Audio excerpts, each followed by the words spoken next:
미국 그레이스 커뮤니티 교회의 존 메가더 목사님은 코로나19로 정부가 교회 모임을 금지하였을 때 코로나19의 위험성이 과장되었다며 강하게 반발하셨습니다. 또한 캘리포니아 주지사가 낙태를 옹호하기 위해 예수님의 말씀을 교묘히 이용하였을 때 공개적으로 비난하셨습니다. 미국 베들레헴 침례교회의 존 파이퍼 목사님은 오바마 전 대통령이 여성의 낙태할 권리를 주장하며 정부가 사적인 가족 문제에 개입해서는 안 된다고 말했을 때 그것은 여성을 보호하는 것이 아니고 살인은 무엇이라 부르든 살인이라고 말하셨습니다. 이처럼 목회자가 말씀 선포 외에 자신의 정치적인 입장을 표명하는 것은 온당한 일일까요? 혹여 그러한 행위가 교회의 존재 목적과 설교를 오염시키는 것은 아닐까요?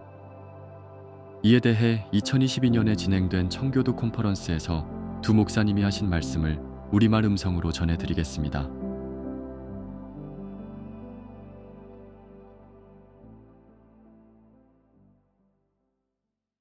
먼저 존 메가더 목사님의 말씀입니다.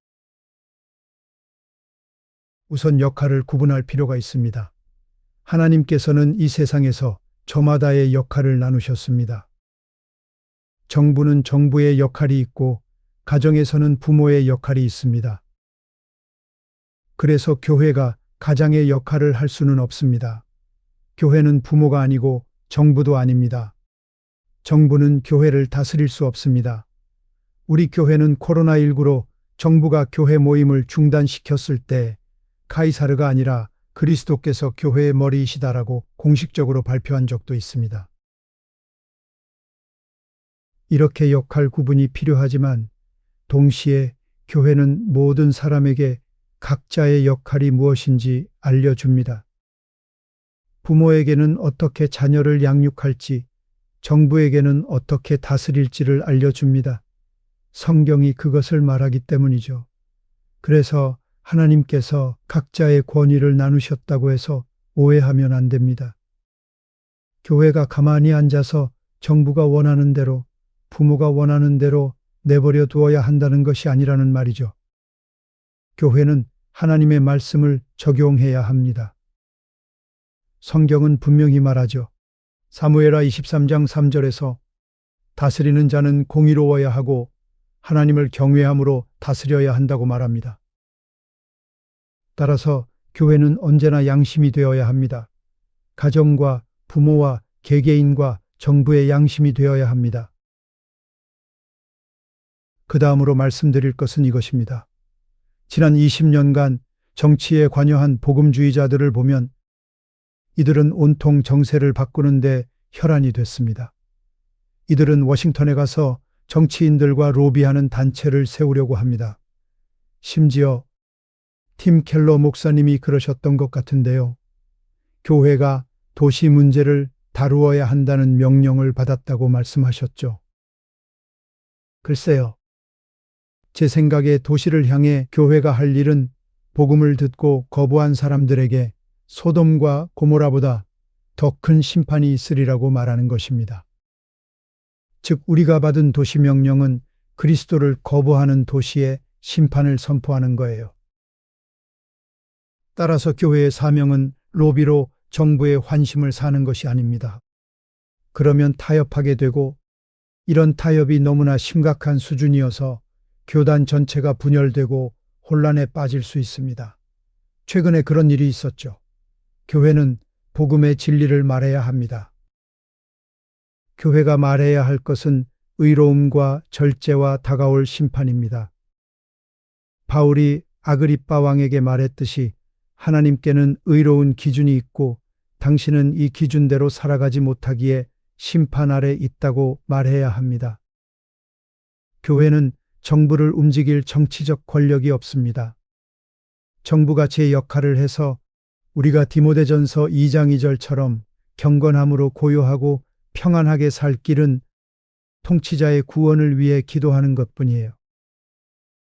저는 예전에 동성애 문제로 주의회에 편지를 쓴 적이 있습니다.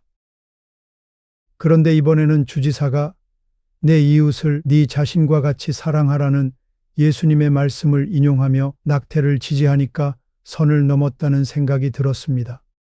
주지사의 영혼이 염려되었죠. 제가 과했을 수도 있고 그를 향한 하나님의 뜻이 무엇인지 모르지만 그의 지지자들과 주민들과 정부 관계자들을 보니 이런 생각이 들었습니다. 교회의 유일한 무기는 바로 세상의 의로움을 말하고 죄와 절제를 말하며 심판을 경고하고 구원으로 초청하는 것이다.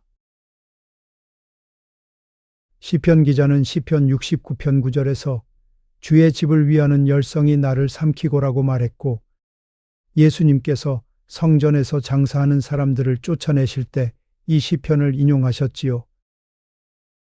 저도 가만히 있을 수 없었어요.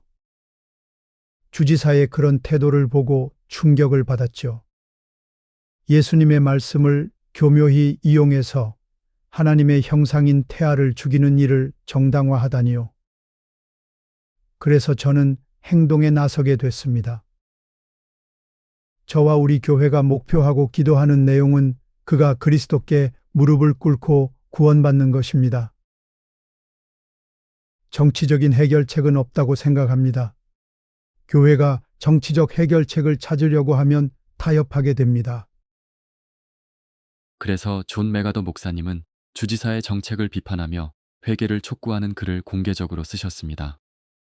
이어서 존 파이퍼 목사님이 목회자와 정치에 대해 말씀하신 내용을 전해드리겠습니다. 역할을 구분해서 말씀하신 것에 동의합니다. 저도 어젯밤에 질문들을 미리 받고 생각해 봤는데요. 왜 메가더 목사님이 주지사를 공개적으로 비판하는 글을 쓰셨고, 왜 제가 2013년에 오바마 대통령 문제로 설교했는가? 라는 질문에 가장 고민을 많이 했습니다. 왜냐하면 목사가 정치인들에게 매주 편지를 쓰진 않기 때문입니다. 쓸 수는 있지만요.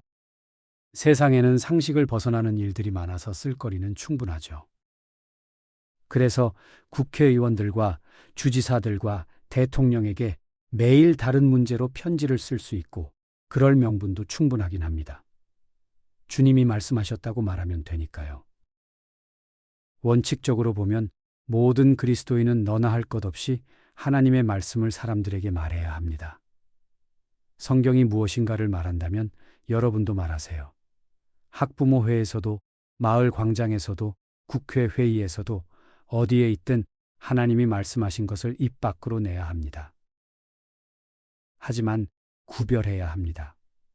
즉 그렇게 말씀을 입 밖으로 낸다고 해서 정치적인 수단을 동원해 문제 해결을 강제해서는 안 됩니다. 메가더 목사님은 주지사가 예수님 말씀을 인용해 태아를 죽이는 것을 정당화했기에 가만히 있을 수가 없었다고 말씀하셨죠. 제가 오바마 대통령에게 왜 그랬는지 말씀드리면 이렇습니다. 2013년에 오바마 대통령은 이렇게 말했습니다. 나는 내 딸들이 남자들만큼 생식의 자유를 얻기를 바란다. 즉 이렇게 말한 것입니다. 남자들처럼 결과를 걱정하지 않고 마음대로 성적인 관계를 가질 수 있기를 바란다. 그러기 위해서는 낙태가 필요하다. 이것이 문제였습니다. 저는 딸들에 대한 그런 태도에 참을 수가 없었습니다. 그런데 그렇다고 목회자가 언제 격분해야 하는지에 대한 뚜렷한 기준이 있다고 말씀드리는 것은 아닙니다. 목회자가 매 주일마다 격분하는 것은 정말이지 말리고 싶습니다. 그러면 말씀 선포가 정치로 오염되어 설교자가 정치꾼으로 비치거나 더 나쁘게는 당파적으로 비치기 때문입니다. 그러는 순간 어떤 교회와 목사가 그런 식으로 정치성이 굉장히 짙고 당파성에 휘말린 것처럼 보이는 순간 목회자의 예언적 진정성이 떨어져 버립니다. 우리는 공화당에게든 민주당에게든 흑인에게든 백인에게든 진리를 말해야 합니다. 이것이 가능하려면 너무 정치에 말려들지 않도록 각별히 주의해야 합니다. 이렇게 말씀 선포와 정치 사이에서 균형을 잡는 것이 불가능하지는 않습니다. 가능한 일입니다. 디자이어링 갓 웹사이트에 들어가 보세요. 거기서 저는 사회의 뜨거운 이슈들을 거의 전부 다루었습니다. 문제가 터질 때마다요. 예를 들면 남부연합 기념물에 대해 무엇이라고 말해야 하는가, 모두 철거해야 한다고 말해야 하는가에 대해 다루었습니다. 비판적 인종이론에 대해서도 말했고 다른 것들도 많이 말했습니다. 하지만 성도님들과 제 지인들은 오해하지 않습니다. 즉 저를 정치꾼이라고 생각하지 않습니다. 정치꾼이 아니라 기독교 희락주의자라고 생각하고 칼빈주의자라고 생각하죠. 제가 행복한 개혁주의 전사여서 사람들이 지옥을 벗어나 천국에 들어가길 바라고 욥처럼 자녀를 모두 잃어도 하나님을 기뻐하길 바란다고 생각합니다. 어떻게 그럴 수 있는지 저도 정확히는 모르겠지만 이렇게 말씀드리겠습니다. 성도들이 직면한 현안들에 대해 다뤄야 할 것은 다루고 그 다음 매주일 하나님의 진리를 충실히 전하면 성경의 사람이라 평가받을 것입니다.